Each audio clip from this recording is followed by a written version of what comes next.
I'd like to discuss the motion that was passed at Mayo County Council's monthly meeting on Monday. In summary, the motion is to revoke the regulations that allow for the bypassing of planning laws for migrant accommodation, to utilise land where planning has already been granted, using it for modular homes that house migrants and Irish people, to cease leasing property that is intended for tourist accommodation, that current residency contracts that have not been taken up yet are paused until a strategy is agreed, and finally cooperation ceases immediately between the staff of Mayo County Council and the department. I didn't want to discuss the motion in any detail after the meeting on Monday, as I wanted a little bit of time to think about it and just discuss it with a few people first. The bit that I want to discuss here in this video is at the bottom here, and it was reported on News Talk like so. Mayo County Council has unanimously passed a motion calling on staff to stop cooperating with the Department of Integration. The non-binding motion, which passed last night, relates to the housing of asylum seekers in the county. Now, although this part of the motion does sound good on the face of it,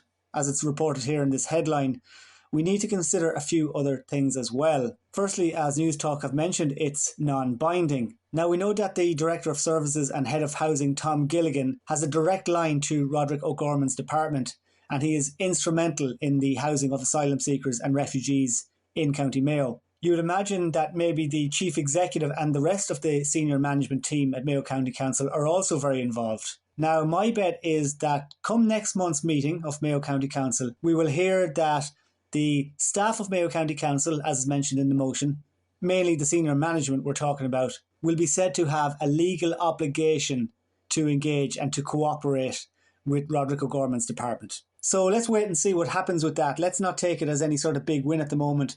This is a plan that has been put in place for some time, and it's going to take a lot more effort and people power to stop it. We want to attempt to double the size of all of the cities in population terms outside of Dublin. Even though this isn't as big a win as we first thought and hoped it might be, or as the media are making it out to be, we're definitely moving in the right direction. This motion came about basically on the back of a protest or a meeting that took place outside Claremorris last Saturday, where 200 local people turned up to voice their concerns over hundreds of Ukrainian refugees being moved into the grounds at Castle McGarrett. 2 local councillors turned up on the day, and there was pressure on them to highlight this issue at Mayo County Council's meeting, and pressure on them to come up with some ideas and solutions. About 40 people, some of whom can be seen here, turned up at Mayo County Council's meeting on Monday to observe proceedings and to make sure that the councillors did in fact represent their views and propose some action. Now, this nearly happened some months ago.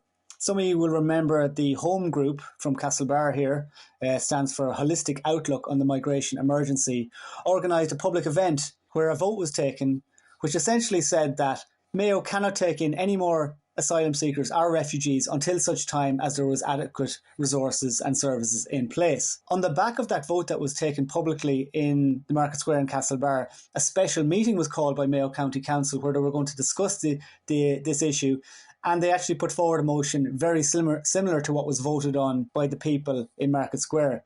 And it was also very similar to the motion that was passed at Mayo County Council's meeting on Monday. Now, unfortunately, last year, some of the councillors managed to scupper plans of that special meeting and it didn't take place. Part of that reason, I think, is because there wasn't enough public pressure put on the councillors back then to continue with that special meeting. Now, however, it seems like there is enough public pressure coming on councillors to act and actually do something. Independent councillor Michael Kilcoyne was on News Talk and said that we are asking that cooperation ceases immediately between Mayo County Council and the department until such time as an agreed strategy is put in place to properly coordinate the provision of additional services for the communities that are hosting refugees and for the international protection applicants. The services that we're talking about include medical, policing, accommodation, housing, education, transport, training and so on. We want a date for the delivery of these services and when they will be rolled out. This comes at a time, by the way, where Taoiseach Leo Varadkar has announced that the 10 districts in the country with the highest proportion of asylum seekers are set to get special support packages. They were talking about this sort of support package last year, but only 1.9 million of the 50 million promised was actually handed out to communities. Now, that aside, this is bribery, okay? Straight up, plain and simple, this is bribery. They think that communities can just be bought off. But remember, this will only be a once-off payment, and that's if they bother to pay it at all. But this does show that Varadkar and his government in some way are very worried that communities are going to rise up, and that's why they're trying to appease them now like this. But don't be fooled. Anyway, It'll be very interesting to see what happens at Mayo County Council's meeting next month, to see has there been any communication between senior management and the department. I'd encourage people around the country, find out when your next county council meeting is on and go and attend and put the pressure on. If there are protests happening in your community or neighbouring communities, go and support them. As well as your county council meeting, each municipal district will have their own meeting as well, separately.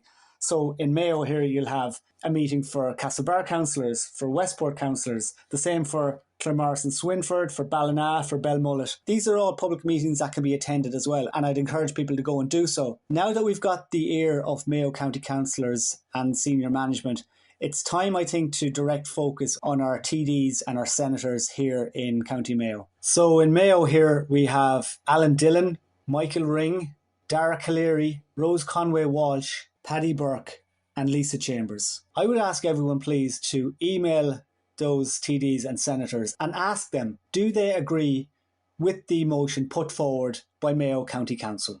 Once you've emailed them, leave us a comment here letting us know that you've done so. And if we haven't heard anything publicly from our elected representatives within, say, a week or two, well then we'll get in touch personally and ask them ourselves. Yes, I mean, I think the Department of Integration, their method or how they're communicating with communities has evolved, because we've moved now, I suppose, to we've gone from the emergency phase of dealing with this because the numbers coming in were so extraordinary that we've never experienced before, mainly due to the war in Ukraine. We're now moving into a more medium-term, sustainable way of dealing with this, because migration is here to stay, not just because of global conflicts, but because of climate change and other issues as well. It's how do we as a state manage that?